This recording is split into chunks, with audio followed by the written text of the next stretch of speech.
Teenage Sex and Death at Camp Miasma, the latest film from director Jane Schoenbrun, who gave us films like We're All Going to the World's Fair and I Saw the TV Glow. I will tell you, I was not the biggest fan of We're All Going to the World's Fair my first time watching it. I have to give it a rewatch, especially considering that these three films I feel are very interconnected. And I was a huge fan of I Saw the TV Glow. I think I named it my favorite film of that year when I watched it at its premiere at Sundance. Now, Camp Miasma premiered at Cannes earlier this year. I watched it about a week ago. I do have a spoiler-free review if you want to go check that out. Also follow us on our Letterboxd, TikTok, and Instagram, all provided here. But we're going to dive deep into spoilers for Camp Miasma here and talk about the plot as well as its ending, my thoughts on it, and more. So make sure you hit that subscribe button. Let's get into Camp Miasma and its ending. The basic premise of the film follows Chris, a queer filmmaker that had a breakout at Sundance, who has now been tapped to make a remake of an 80s slasher called Camp Miasma that was known to be very problematic now with today's standards, and they're trying to sort of come at it in a different light, make it more about queerness and not so transphobic as it used to be. She decides to get the original girl from the first film to be in this movie to try and decipher her character and dissect the movie with her, and also get her to be in the movie. Billy, who was a big part of Chris's admiration from the first one, specifically a look that she has right before Little Death kills her, who is the main slasher in the film. So Chris had been chasing this look that Billy had in the film, not fully understanding why they had that look. They thought they knew. They would write it was maybe desire or maybe it was something else, and they were just a viewer. They were never fully there and able to grasp it. Billy's not too keen on being in the movie, especially because she feels that Chris is sort of trying to be too academic with the film and not really have a understanding of the raw feeling that the film has, where she describes it as just flesh and fluids. And Chris has had a fascination with her ever since she saw her when she was young. And the look that she has before she is impaled by Little Death has been something that's been seared in her brain for so long. So she really wants Billy to be a part of this movie, even maybe being the main character, which the studio and her agent oppose. They're just like, let's just do a little nostalgia, but you don't have to really include her. But Chris is adamant about this. So she goes to spend a week with her where she learns that maybe she's too much in her head about everything, not just the film Camp Miasma, but just life in general, including sex. So Billy tells Chris that the film is really just about fluids and flesh, whereas Chris is really trying to give an academic answer to it all. She's really trying to break it down and really try to rationalize a lot of things and really just making it more intellectual than it should be. Now, I'm not trying to say that things shouldn't be intellectual, but Billy does have a great counterpoint to it, where she kind of says the film is pretty much primal and you just feel it. You have to feel the film. There is a reason that Chris loves this film so much and feels it deep in her bones. It's because it made her feel something whenever she first watched it. And I really love what Jane is getting to at here, because I think nowadays we see films and we really do try to overanalyze, over-treat it, and sort of forget what we love about movies in the first place. It's the fear that they bring to us. It's the sadness that it comes with watching a drama, the humor and laughs that we get out of a comedy, and sort of the feeling of hope that some films bring to us, and happiness and romance and love and things that we get to experience through the screen with these characters. But we are so attached to sort of having a deeper meaning to it all, and for things to make sense and realism nowadays. Now, I'll get more into that in a bit. Let's get on with the film before I really dive into the deep end here. So Chris is really wanting to feel what Billy is saying, and she even talks about how she really can't climax, that she really can't enjoy sex, and she doesn't know why, which Billy sort of attributes to her being too stuck in her head, and tells her that a way for her to achieve this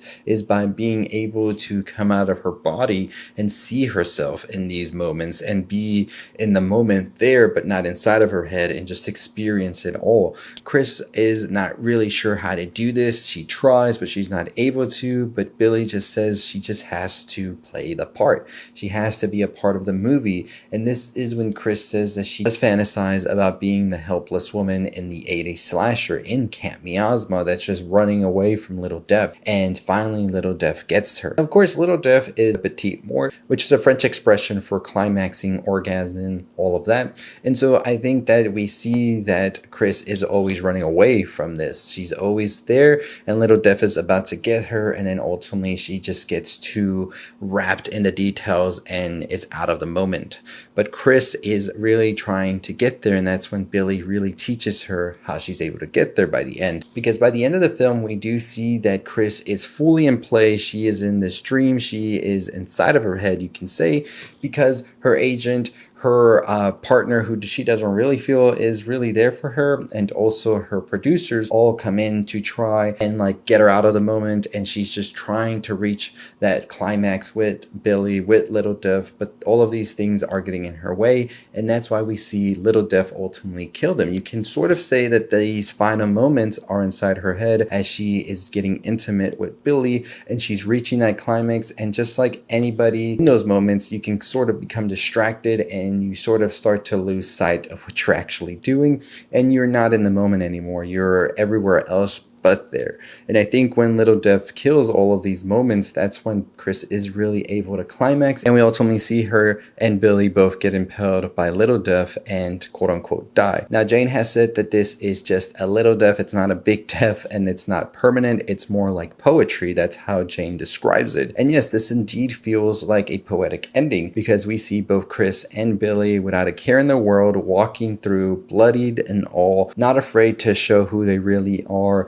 and just being themselves. And we even see Chris at the end said, no, Little Death's not done with us. It's going to keep coming back. But unlike the horror films, it's not a horrific ending in a way where Little Death will come back and it's something bad. Little Death is actually good, because this is Chris being able to be free, being able to climax, being out of her head, finally understanding what Billy meant with flesh and fluid, and not really trying to intellectualize everything and have a deeper meaning. She is just in her primal instincts. She is feeling herself be free. And Jane has talked about how this film is sort of a metaphor for themselves coming out and being transgender and sort of being reborn again and having to learn everything again of sorts and enjoying sex again for the first time as a new person. And I thought that this really is what encapsulates that. Whereas Jane talked about We're All Going to the World's Fair was how they realized that they were trans, and I Saw the TV Glow can be interpreted as coming out as trans and going through that, and the sort of like outside forces that come with that and how they treat you and view you. And then Camp Miasma can be seen as the climax, of course, because this is when they are fully embracing who they are now and just trying to enjoy life again.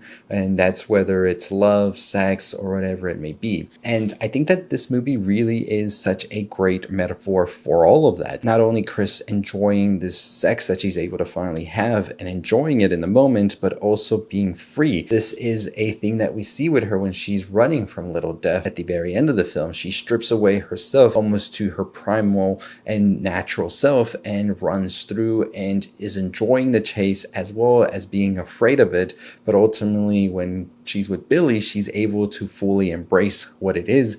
And I thought that that was such a beautiful moment. But I will go deeper into that in my film analysis for the film, where we'll break down every single little metaphor and all of that that Jane has. I just need a rewatch for all of that. But I just want to talk about the overall theme of the movie as well as its ending, because I think by the end of the film, we see Chris is a liberated person now. She was finally able to climax. She was finally able to understand, has a better grasp at why exactly she loves Camp Miasma, and specifically that scene with Billy in her eye, because that is a moment she had been chasing her whole life, to be free, to sort of be in that moment that was euphoric in the film. And Billy described it as that as well. And I think that Billy's description of that scene as well is very much so a scene that showcases her taking back control of her body. It sort of sounds like she was assaulted in a way, and she felt that in the moment at first she was helpless and all of that, but she tries to find ways to feel more in control. The most significant part about the ending as well is Chris and Billy in that split diopter shot at the very end of the film, when Chris basically says, "Little Death will return." It's very important because Chris had pointed out that split diopter shot when they were watching the original Camp Miasma and was excited about it. And now Chris herself is in this split diopter shot. She is not just a viewer. She is not just somebody from the outside looking at this film that brought her immense joy and a feeling she couldn't describe for so long. She is now participating in this. And I think it is sort of signifying how people can live life, but are just living it as somebody from the outside viewing it, not really participating or living to their full capacity. Chris, however, now is. She has found a new purpose. She is now able to go forward and be happy and be living and breathing. You know, she is not just this person from the outside. She is now inside of it after Billy told her the only way you can really be in the movie is if you are in the movie. If you want to feel all of these feelings, you have to be participating in it. And this is beyond Camp Miasma at this point. This is just Billy letting Chris know, hey, you've been too inside of your head for too long. Come out here and enjoy the world. And I think that that is Jane showcasing to the world that they are ready to participate in the world now and live and be themselves and not be afraid of who they are. Just as Chris, just as Billy are out here in the world covered in blood, and Chris is in her underwear, and she's not ashamed. She is not feeling these feelings that she felt at the beginning when it was winter. That's why I think the seasonal change is so intentional as well. We go from winter, very cold, very closed, very reserved, to summer, very free, very warm, inviting, and all of this. It is not the harsh winter anymore. It is the summer sun, and everything feels like it's going to be all right, right? They're glowing. They're legit glowing. And there's more, we can definitely go into it as well. Jane has talked about this extensively. I will leave a link below to where they talk about the film more in depth, as well as certain scenes. I want to give the film another viewing just to get my full thoughts and a full analysis video that will probably come out in a couple of weeks. And let me know if you'd love to see that in the comments below. But that's my thoughts, my interpretation of the ending. I believe it is a film about feeling liberated, finally feeling like you belong in your own skin after so long not feeling you were the person that you thought you were, and finally being able to be free and to just live life and enjoy it for what it is. And that's what Chris is able to do by the end of the film. And I think it is just Jane sort of showcasing to the world as well, I finally feel comfortable with who I am after so long of not knowing who I really was, going through this change, and now I can be free and I want to experience all that it is once again in a new light. It's sort of like a new person has been reborn, and I think that's what Jane is getting here with the end of Camp Miasma, using horror and slasher as sort of another jumping off point as well, which we'll get to in my full analysis video. I think at its core, the film is about us trying to rationalize why we like certain things instead of just feeling them and realizing that we just like them because there's something primal inside of us that likes these things, whatever it may be. But we start to sort of try to dissect it too much till eventually there's nothing left because we've pulled it apart so much and there's just nothing. And I think Billy's trying to teach Chris to just accept what she likes and just feel it, and then eventually the magic happens, right?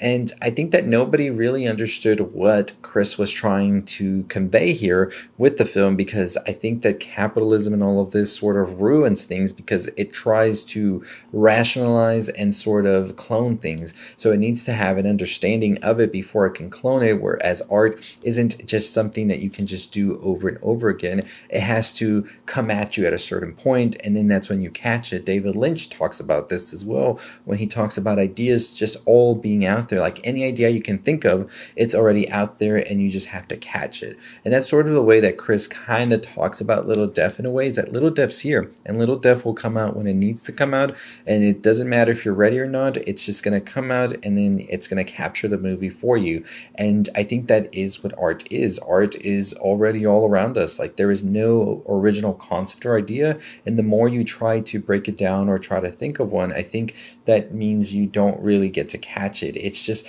one day going to come to you, and then you're able to portray that into art, even though it's been out there for already a long time. And I think that that is what we're getting at here, is that films or art in general are not really something we like invent or do. It's something that's in our world, and we just put it out again, just as Little Death made Chris and also Billy's deaths, as well as Chris's agent, her partner, and her producers, a film called Teenage Sex and Death at Camp Miasma. It's because our world itself is art already until it's captured and put together and then it's produced. I don't know if I'm making that much sense to you right now, but I hope I do.